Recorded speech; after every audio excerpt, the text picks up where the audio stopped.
Well, that leads us to legacy point 3. We'll use the power of music. And I really appreciate what you said, Terry, about how your daughter loves to listen to that first thing getting in the car, the CD that's got the memory verse with music. I would recommend that every year after VBS that you'd make sure you got a copy of the songs for that VBS that year, and then take that CD with you on vacation, not just that year, but other years, and you can revisit all the memories and all the teachings that they had from that Vacation Bible School. Do you know what's happening physiologically here? Did you know that with our left side is our rational side of our brain?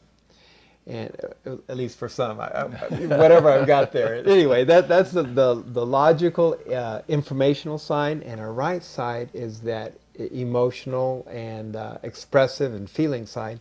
With music, we can take the content from here and move it over here, and it leaves a much more lasting impression when you put the content with the music. It's, in other words, like moving from the head to the heart. And that's why music is such a powerful tool for worship. And maybe that's why God tells us, make a joyful noise to the Lord. Sing a new song. Singing, music is so important to worship. Yeah, so use the power of music. As we were preparing, I told Roger about when I was in college. I sang in an a cappella choir, and we were singing in a concert from the Bach cantata.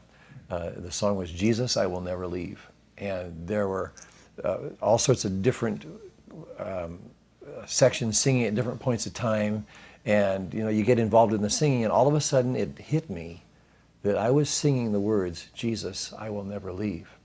And this came on the heels of a time where there was some deep soul searching in my life, where I wasn't even sure that there was a God. And if there was, I wasn't sure I believed in him. And I'd been raised in a Lutheran pastor's home, but it was just that point in time where a lot of folks have that kind of doubting, and that was my time. And I remember, like it was yesterday, singing the words, "Jesus, I will never leave," and meaning them to the very deepest part of my being. And I was to the point where I couldn't sing. I just mouthed the words while tears just streamed down my face as a 19-year-old.